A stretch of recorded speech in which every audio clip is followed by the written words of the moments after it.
Welcome. Now it's our segment for parenting, and today we're going to be learning how to teach and care for children with special needs with Osezusi Bolodeoku. I apologize if I got that wrong, but I'd rather call you Zuzi. That's great? Yes, fantastic. that's fine. Now, she's an advanced certified autism specialist who is actively breaking the culture of silence by equipping children with special needs with the skills and resources they need to thrive. You are welcome on the segment, Susie. And, by the way, it is International Month for Autism, isn't it? Yes, and these are some of the kids that we are trying to equip with what they need to actually thrive in such a society like we have. Absolutely. Now, I've had plenty of experience with autism. I worked with an organization that made that their CSR concern. And so great. I've mixed with a lot of parents who have this as a need, and also a lot of people who actually actively live in our society with it. And I think it's such a fine endeavor to make sure that they are very much included in everything that we do in society. And I'm glad that you have more of that information to share with us here today. So what's the first thing we must know about people who have these needs? Oh, great. There are a lot of things we need to know, but first things first is autism is a difference in the brain. It is not a disease. It is not a death sentence. It's just a difference in how we function, how we think. And we're all different anyways, so that's the first thing. So they are not less. Autistic individuals are not less. They are just different. Okay. Well, now that we know that, what are some things that we are maybe knowingly or unknowingly not providing for people who live with or live on the spectrum? Okay, so unknowingly, we have to first break that culture of stigmatization. There's this fear. When parents realize that their child is not meeting the particular milestones, developmental milestones, of course, the parent is already feeling like what's going on. The parent is worried. The parent is thinking, oh, am I going to tell my in-laws? Is it from my side? However, when there is no fear, when there are no fears of being stigmatized, you will not be worried. You will not be afraid. You go all out to find help for your child.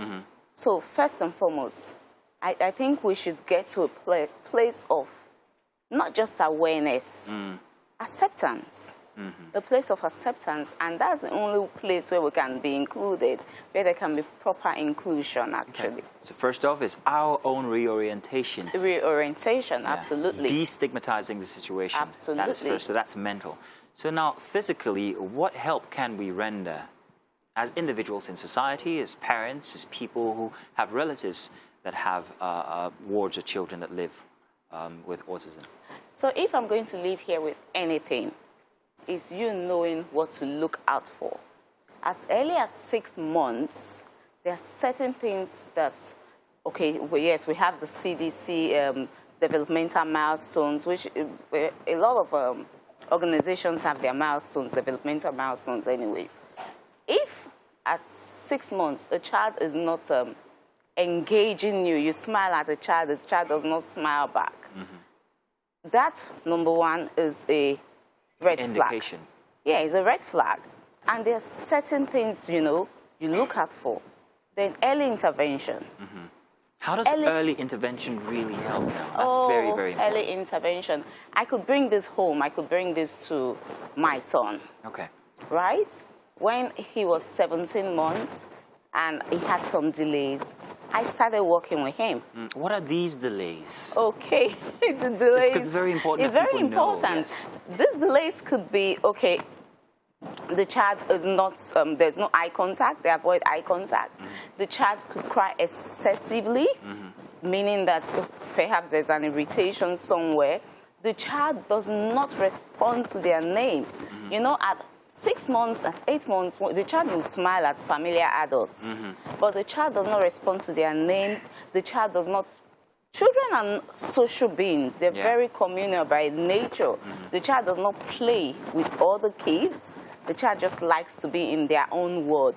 You know, with autism, once you meet one autistic individual or one individual with autism, you have met just one, because it represents itself in different ways. So really, there's the name calling. There are some, there'll be delayed vocalization, that's delayed speech. Yes. Some, they necessarily do not, they could speak. However, when they're very limited in their social behavior, they want to be by themselves. So they're very limited in their social behavior, they want to be by themselves. So those are the things that we look out for. Look out for your child's interaction. Interaction, that's it key. Engaged play. Yeah, okay. Engaged play, I could be, right now we're engaging, there's intraverbal communication going on. I'm speaking to you, I'm speaking to you, yeah, and you're interacting back. Yes, you're interacting back. But you could find two children just sitting down, there's parallel play, and the parent will think, oh, he plays with other people, he plays with his sibling. Well, it's parallel, it's just playing by himself. So real quick, and to finalize on this, how exactly can parents intervene there and then once they note these, having early intervention in mind? First things first, take your child speak to your pediatrician. Okay. By the time you speak to your pediatrician, there are the skills, the pediatrician will go through the skills with you and then refer you to either a child psychologist or a psychiatrist.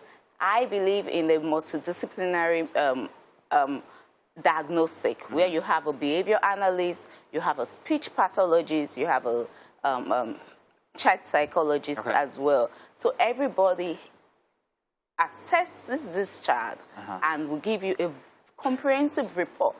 After the reports, then recommendations follow. Okay. And as soon as you get that, you start therapy. Well, Susie, this is a very large topic that we can't do justice to on the show here today. So I'm hoping that we can invite you back maybe next week and we can continue on this because there's lots that we can't cover right now in these few moments. But however, you have seen her social media handle being displayed on the screen. So maybe you could reach out to her if you have specific questions, and I'm sure it will help you with that network, and you're willing to help with that network. Absolutely. Definitely. So we will make sure that that is available for you. Thank you very much for joining us today this morning. Thank you so much. We look forward to seeing you again. Thank you. So we have plenty happening here inside Wake Up Nigeria. The kitchen is abuzz already, and is in there. I'm wondering what it is we're going to be having for breakfast this morning. What is it going to be? Something from your side of town, or what now?